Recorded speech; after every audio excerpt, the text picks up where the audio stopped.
देखो ये first person के प्रोनाउन जो है आई और वी है, मी, माई, माइन है, यस, आवर, आवर्स है। सेकंड पर्सन के प्रोनाउन में यू है, योर है, आवर्स है, दे है, दाओ। कोई भी पूछता है कि यू कौन से पर्सन का प्रोनाउन है, यू मतलब सामने वाला, सेकंड पर्सन, ठीक है, जिससे बात करेंगे। आई मतलब स्वयं के बारे में बात करेगा, जो स्वयं के बारे में बात करेगा वो फर्स्ट पर्सन होगा। आंसू के पिटा होगा मतलब। फिर थर्ड पर्सन का प्रोनाउन जो होगा वो ही होगा, सी होगा, इट होगा, दे होगा, ये थर्ड पर्सन होगा, ठीक है। हिज, हिम, हर है, देम, देयर, ये सेंटेंस के अनुसार डिसाइड होगा ये प्रोनाउन है कि नहीं है। अगर इनके बाद नाउन आ जाएगा तो प्रोनाउंस नहीं होंगे, एडजेक्टिव हो जाएगा, पीछे बताएगा। और इससे ज्यादा जरूरी है आपका इसे जानना, केस। अब केस आपको पता होना चाहिए कि ही का ऑब्जेक्टिव केस क्या होगा, ठीक है। ए और इसका पॉजिटिव क्या होता है, कि होता है। सी का ऑब्जेक्टिव क्या होगा, हर, पॉजिटिव हर्ष होगा। इट का इट ही होता ऑब्जेक्ट और पॉजिटिव इट्स होगा। आई का ऑब्जेक्ट मी होगा, पॉजिटिव माइन होगा। वे का ऑब्जेक्ट यस होगा, इसका पॉजिटिव आवर्स होगा। यू का ऑब्जेक्ट यो ही होता है और इसका पॉजिटिव आवर्स होगा, योर्स होगा, ठीक है। दे का ऑब्जेक्ट देम होगा, पॉजिटिव क्लियर हुआ इतना। जैसे हमने एग्जांपल भी लिया, जैसे लिखा है she does not sorry she doesn't या does not talk to you she does not talk to you, ध्यान देना थोड़ा। अब आपसे कोई पूछे प्रोनाउन कहाँ है, आप कहोगे सर एक प्रोनाउन यहाँ है, और एक प्रोनाउन ये दो है ना। अब यू कौन सा प्रोनाउन है, कौन से केस का, सी कौन सा केस का प्रोनाउन है। सी किसका काम कर रहा है वाक्य में, सब्जेक्ट का काम कर रहा है ना, सब्जेक्ट का काम कर रहा है, जिससे सब्जेक्टिव केस क्या है, देखिए सी सब्जेक्टिव केस। ये यू किसका काम कर रहा है वाक्य में, ऑब्जेक्ट का काम कर रहा है ना, तो यू कौन सा केस का प्रोनाउन है, जबकि यू सब्जेक्ट के लिए भी होता है, लेकिन जब सब्जेक्ट का काम करेगा तब सब्जेक्टिव होगा, जब ऑब्जेक्ट का काम करेगा तो ऑब्जेक्टिव होगा। क्लियर हो गया। ये सब हम लोग पढ़ क्यों रहे हैं, हम लोग कॉम्पिटिटिव एग्जाम में और आपके एग्जाम में पूछता कैसे हैं, देखिए ध्यान से। ये रूल्स भी हैं, अभी कहोगे तो मैं लिखवा भी दूंगा। रूल्स नंबर फर्स्ट है कि लेट और प्रीपोजिशन, लेट हो या प्रीपोजिशन हो, प्रीपोजिशन के बाद हमेशा ऑब्जेक्टिव केस के प्रोनाउन लिखे जाते हैं। कौन से केस के, ऑब्जेक्टिव केस। लेट लिखा हो ना, लेट के बाद अगर प्रोनाउन लिखना है आपको, ठीक है, और कोई प्रीपोजिशन हो उसके बाद आपको प्रोनाउन लिखना है, तो कौन से केस का प्रोनाउन लिखोगे, ऑब्जेक्टिव केस का। जैसे एग्जांपल देखिए ध्यान से, लिखा है late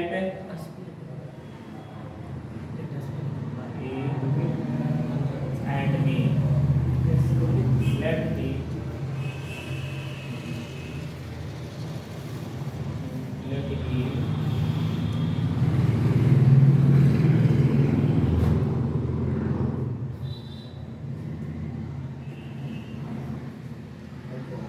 do this work. Let he and you do this work, पहला। दूसरा कह रहा है there is a great friendship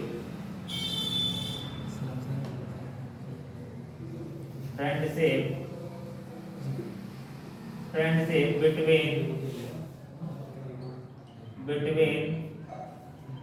you and I। देखो ये जो प्रोनाउंस हैं, लिसन, देखो यहाँ लेट के बाद प्रोनाउंस आया ना, एक ही आया और एक यू। रूल से कहते हैं, जो मैं बताने की कोशिश कर रहा हूँ कि लेट के बाद और प्रीपोजिशन के बाद अगर ऑब्जेक्ट का कोई काम कर रहा है, लेट का कोई ऑब्जेक्ट अगर है, कोई प्रोनाउन या लेट के बाद और प्रीपोजिशन के बाद कोई ऑब्जेक्ट अगर आता है प्रोनाउन, तो हमेशा ऑब्जेक्टिव। जैसे यहाँ पे देखिए लेट के बाद ही आया, ही कौन से केस का प्रोनाउन है, सब्जेक्टिव हो गया, गलत हो गया ना। लेकिन नियम क्या कहता है, कौन सा केस होना चाहिए, ऑब्जेक्टिव। इसलिए यहाँ से ही को हटाएंगे हम लोग, क्या लिखेंगे ही की जगह पे, लेट हिम एंड यू कौन सा पर्सन का कौन सा केस का है, सब्जेक्टिव भी है और ऑब्जेक्टिव भी है, तो बदलने की कोई जरूरत नहीं है, तो सही है। Let him and you do this work, ऐसे क्लियर हुआ। इसमें देखिए यहाँ प्रीपोजिशन नहीं दिख रहा है क्या, बिटवीन प्रीपोजिशन, बिटवीन प्रीपोजिशन है, ठीक है। तो पता नहीं है तो जान जाओगे जब पढ़ोगे। तो बिटवीन के बाद हमने आपको बताया चाहे लेट हो या बिटवीन हो, इनके बाद हमेशा ऑब्जेक्टिव केस का प्रोनाउन होना चाहिए। तो यू तो ऑब्जेक्टिव केस में आ जाएगा। क्या मी आई भी आएगा क्या ऑब्जेक्टिव केस में? नहीं आ रहा, तो आई को क्या करना होगा, मी बनाना, बस मी की जगह पे आई कर देंगे, हो जाएगा। बाकी क्लियर हुआ। इतने सारे रूल और भी सारे रूल है, अभी बता रहा हूँ, नोट करो। किसी वाक्य में टू बी का कॉम्प्लीमेंट, टू बी का मतलब हो गया है इज, एम, आर, वाज और वर का कॉम्प्लीमेंट,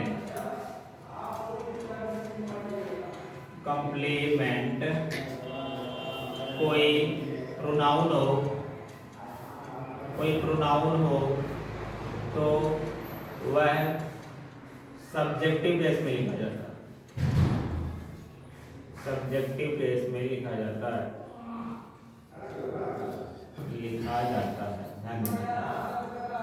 कहने का तात्पर्य हुआ कि किसी भी वाक्य में इज के बाद, एम के बाद, आर के बाद, वाज के बाद या वर के बाद तुरंत आपको कोई प्रोनाउन लिखना है, तो कौन से केस में लिखना होगा, देखिए यहाँ पे लिखा एग्जांपल लेके जाना। हमने कहा इट इज हर who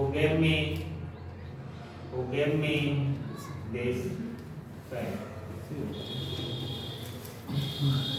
यह वही है जिसने मुझे यह कलम दिया। हिंदी हो गए, लेकिन क्या है सही है क्या, ये इज आया यहाँ पे, इसका कॉम्प्लीमेंट का काम कौन कर रहा है, हर कर रहा है। हमने आपको बताया है कि एम, आर, वाज, वर का कोई कॉम्प्लीमेंट अगर प्रोनाउन कर रहा है तो कौन से केस में होना चाहिए, हमेशा सब्जेक्टिव केस में होना चाहिए। तो सब्जेक्टिव केस क्या होगा इसका, see, it is she who gave me this pen. Clear हो गया, कंफर्म है इतना, कोई दिक्कत इसमें? तो आप इतना जान लें कि इज के बाद, एम के बाद, आर के बाद, वाज या वर के बाद कोई भी कॉम्प्लीमेंट आता है तुरंत जज, अगर प्रोनाउन है वो तो कौन से केस में होगा, सब्जेक्टिव केस में होगा, it will be subjective. Clear, next देखिए। जब वाक्य में, देख लो ध्यान से, जब वाक्य में कंजक्शन के रूप में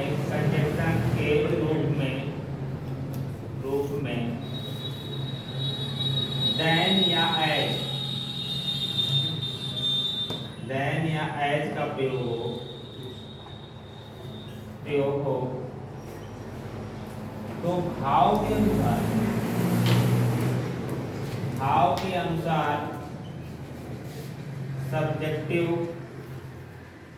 व ऑब्जेक्टिव केस प्रयोग होता है। देखो ध्यान से, कैसे हमने कहा, यू आर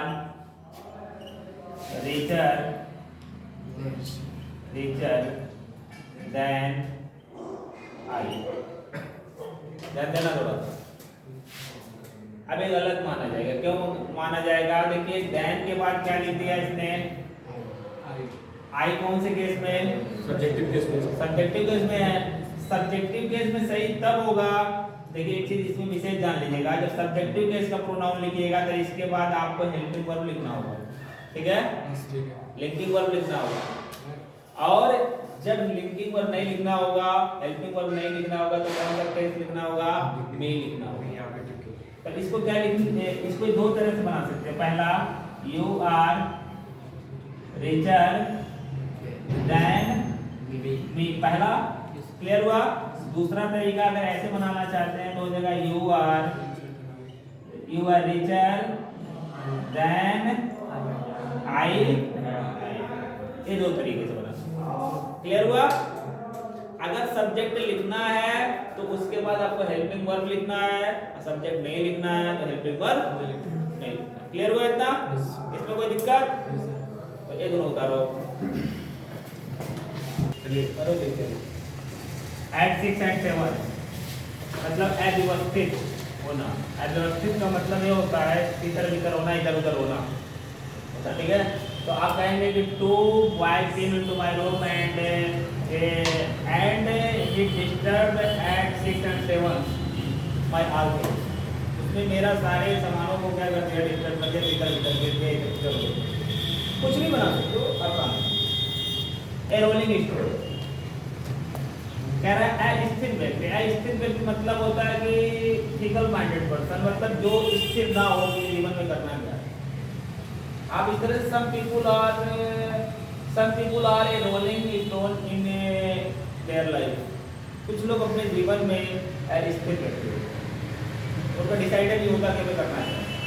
वास्तव में as a matter of fact आप इसको ऐसे बना सकते हो, as a matter of fact he is a good person. वास्तव में वह एक अच्छा आदमी है। ऐसे जहाँ तक as far as I know, जहाँ तक मैं जानता हूँ it is right. As far as I know, it is right. At every step, I will help you at every step। मैं हर कदम पर तुम्हारा मदद करूँगा। I will help you at every step। खुले दुश्मन, you are my added dagger stone। तुम मेरे खुले दुश्मन। He is my added dagger stone। ठीक है? तो मेरा खुला दुश्मन है। निष्कपट व्यवहार। We should do a spiral deal with our friends। हमें अपने मित्रों के साथ निष्कपट व्यवहार करने चाहिए। ऐसे हो जाएगा निष्कपट मतलब मन में कोई छल ना रखना, ठीक है? कोई छल रख के व्यवहार नहीं करना चाहिए कि उससे कोई लाभ हो तभी हम उसके साथ जुड़ेंगे, लाभ नहीं होगा तो नहीं जुड़ेंगे। तो ऐसा व्यवहार नहीं। मैंने निष्कपट मतलब कोई मतलब मन के अंदर तुम्हारी कोई कपट ना हो, ऐसा।